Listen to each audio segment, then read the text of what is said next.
Saudações memeárquicas, eu sou Rodrigo Goulart, professor de História. Este é o canal Memearquia e é um prazer falar com você. Neste vídeo eu tratarei sobre a segunda parte do segundo capítulo do livro Casagrande Senzala, de autoria de Gilberto Freire. Então eu estou fazendo uma explanação em carreirinha do livro Casagrande Senzala. Então aqui no canal já existem vídeos sobre o primeiro capítulo, já existe um vídeo sobre o início do segundo capítulo, e aqui eu estou na segunda parte do segundo capítulo. Neste vídeo eu não terminarei o segundo capítulo, eu estou aí nas 20 páginas seguintes, depois das primeiras 20 páginas que foram abordadas no vídeo anterior. Eu estou aí dividindo cada capítulo e, por exemplo, no primeiro capítulo eu utilizei 3 vídeos para explanar esse capítulo primeiro. E eu estou no segundo vídeo explanando sobre o segundo capítulo e eu continuarei em mais vídeos ainda nesse capítulo. Então, o interessante é que você aqui no canal busque esses vídeos sobre o capítulo 1, o primeiro vídeo sobre o capítulo 2 e que você assista. E principalmente e melhor que você leia Casagrande Senzala.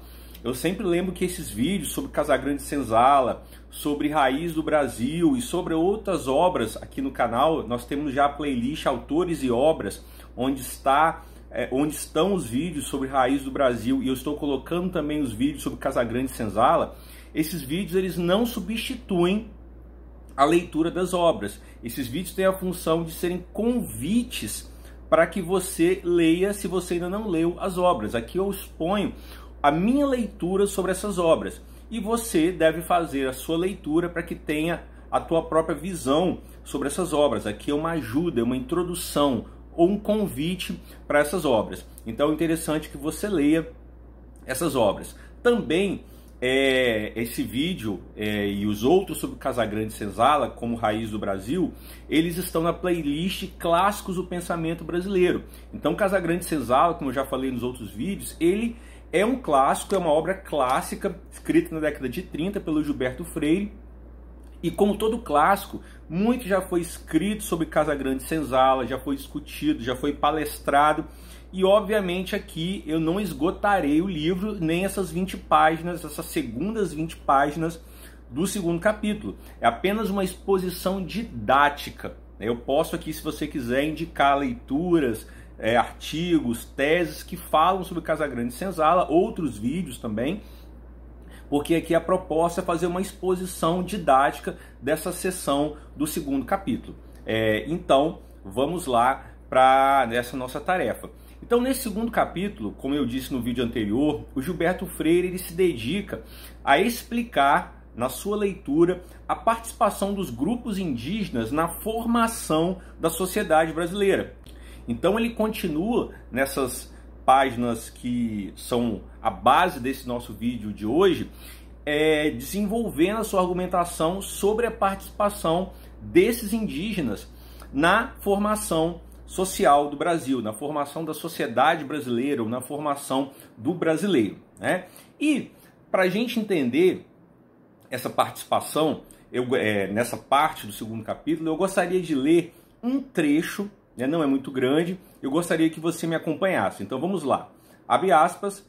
Entre as populações nativas da América, dominadas pelo colono ou pelo missionário, a degradação moral foi completa, como sempre acontece ao juntar-se uma cultura já adiantada com outra atrasada. Então, o que ele está falando, Gilberto Freire? Que essas populações nativas da América com outras populações atrasadas, quando tiveram contato com populações ou sociedades adiantadas, elas foram corrompidas, ou como ele coloca aí, degradadas na sua dimensão moral. Então aqui ele continua, quem assistiu o vídeo anterior, ouviu ou leu a obra, ele continua nessa argumentação, nessa lógica, que faz parte da sua base teórica, da base teórica de Gilberto Freire, que existem sociedades adiantadas e existem sociedades atrasadas. Um pensamento que vem do século XIX e a ciência ocidental se configurava assim. de que havia grupos humanos adiantados ou civilizados e havia grupos humanos menos adiantados ou atrasados. E quem seriam esses grupos adiantados? Quem? Os brancos, que são aqueles que estão dizendo isso. E os grupos atrasados seriam os não brancos, ou seja, negros, os árabes e as populações originárias da América, da Oceania. Os chamados amarelos, as populações asiáticas, chamados amarelos pelos europeus. Então essas populações eram consideradas atrasadas. Esse é um pensamento forjado no imperialismo do século XIX. Você pode procurar aqui no canal, que há um vídeo também que eu falo sobre o imperialismo.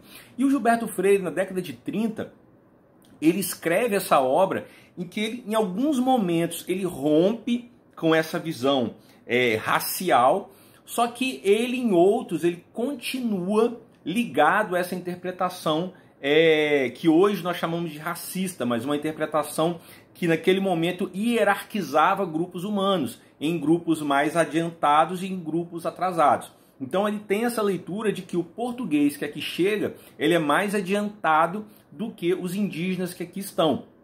Pelo menos ele tem uma leitura de que eram mais adiantados em termos materiais. Mas nas entrelinhas percebe-se que ele não entende só isso. Ele chama, por exemplo, as populações que já construíam cidades na América de estarem no estágio de adolescência. E as populações europeias já seriam populações maduras, e as populações onde se tornavam o Brasil, ele fala isso nas primeiras páginas do segundo capítulo, seriam populações ainda na infância. Ele chama essas populações de culturas verdes. Ele dá esse nome, porque elas não eram ainda, não tinham entrado no processo de maturação. Ele entende que esses indígenas são ainda, a cultura deles ainda é uma cultura infantil. Então ele compara o desenvolvimento das sociedades com o desenvolvimento das idades de cada ser humano. Então, nesse contato, dessas populações, dessas etnias que ele entende quanto atrasadas, essas etnias foram prejudicadas. Mas o interessante é que se você viu o vídeo anterior sobre as primeiras páginas do capítulo 2 ou leu essas páginas do início do capítulo 2, você deve ter percebido que ele diz lá que houve uma troca ou uma reciprocidade cultural entre os grupos indígenas e entre o português, entre o branco. E ele chega a dizer nesse mesmo trecho, que eu não vou ler na íntegra, lá no vídeo anterior eu li, que houve uma harmonia entre as diferentes raças, como ele diz, na configuração da sociedade brasileira, ou da formação social brasileira. E nesse mesmo capítulo, agora nessas páginas, o que ele vai dizer a partir desse ponto? Que essas populações indígenas, que ele entende enquanto atrasadas, foram muito prejudicadas pela presença dessas populações entendidas enquanto adiantadas, o português, no caso, que ele entende enquanto adiantadas. Então, nós caímos naquela leitura que para os que abraçam a obra do Gilberto Freire, vamos chamar isso de antítese ou talvez de idas e vindas do autor ou algo do tipo. E aqueles que entendem ou que criticam a obra de maneira mais dura, chamam isso de uma contradição no texto. Eu entendo também enquanto uma contradição. Apesar de entender o valor e a importância da obra de Casagrande Senzala, eu entendo isso como uma contradição. Como que há uma reciprocidade cultural entre esses diferentes grupos étnicos? Como que foi um processo profundamente harmonioso, como ele coloca, sendo que no mesmo capítulo ele vai afirmar que essas populações foram profundamente prejudicadas. E prejudicadas como? Ao mesmo tempo que essas populações formam famílias mestiças junto com esses portugueses que aqui estão chegando, temática que ele abordou no primeiro capítulo, essas populações também foram alvo da ação missionária dos europeus que vieram para cá. Os europeus vêm para cá também, os religiosos que vêm para cá, os clérigos que vêm para cá, vêm para catequizar, para evangelizar os indígenas. Pense aquele contexto europeu de reforma protestante, e a Igreja Católica numa contraofensiva à reforma e fazendo parte dessa contraofensiva a vinda de missionários para a América, para evangelizar, para granjear novos católicos. Então esses indígenas estão sendo evangelizados. Aí que acontece essa chamada degradação moral evocada pelo Gilberto Freire, porque os missionários vêm para cá e vão impor a sua cultura religiosa a esses indígenas, o seu Deus, as suas práticas religiosas e a sua moral religiosa e também sua moral comportamental, que estava dentro dessa moral religiosa. Então Gilberto Freire dedica muitas páginas nesse trecho a falar de como é que eram os comportamentos sexuais, por exemplo, dos indígenas. Então ele fala de situações que os europeus chamavam de poligamia, mas que para os indígenas tinha um outro significado. Ele fala da situação dos bissexuais ou da bissexualidade entre os indígenas e daquilo que ele chama dos invertidos, que é o termo que nós utilizamos hoje são os homossexuais. Para você entender mais a temática, há um vídeo aqui no canal em que eu trato sobre isso, só você me pedir que eu mando nos comentários. Então ele mostra nessas páginas como que o comportamento sexual indígena era diferente, era para além dessa moral religiosa católica, e essa moral tenta colocar esses hábitos sexuais ou essa sexualidade ou essas sexualidades indígenas dentro desse arraial, controlar ou transformar ou dar uma nova cara para essa sexualidade. E para o Gilberto Freire, nós concordamos com ele nisso também, isso foi extremamente prejudicial, não apenas na dimensão da sexualidade, mas outros hábitos que foram trazidos para cá, não só pelos religiosos, também prejudicaram muito os indígenas. Ele fala, por exemplo, da higiene, o hábito que os indígenas tinham de se banhar com frequência e também de não se cobrirem. Então vem os portugueses e muitos, principalmente os religiosos, tentam forçar os indígenas a se vestirem, né? E se vestindo, ele coloca uma descrição de que até tirar aquela roupaiada toda, os indígenas reduzem o hábito de se banhar, ou ficavam com aquela roupa até ela apodrecer, o que prejudicava a higiene desses grupos, né? Então um outro exemplo dessa degradação trazida pelos europeus, desses hábitos que eram na Europa e são trazidos para cá. E ao mesmo tempo, ele finaliza esse trecho falando do quê? De como que os europeus foram beneficiados pelos costumes, pelas experiências, pelos elementos culturais dos indígenas.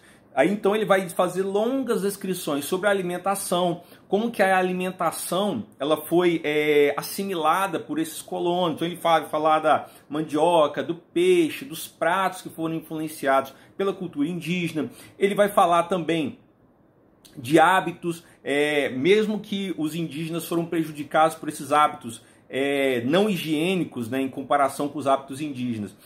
Muitos hábitos indígenas foram agregados aos colonos, o próprio hábito de se banhar, né, de tomar banho diariamente.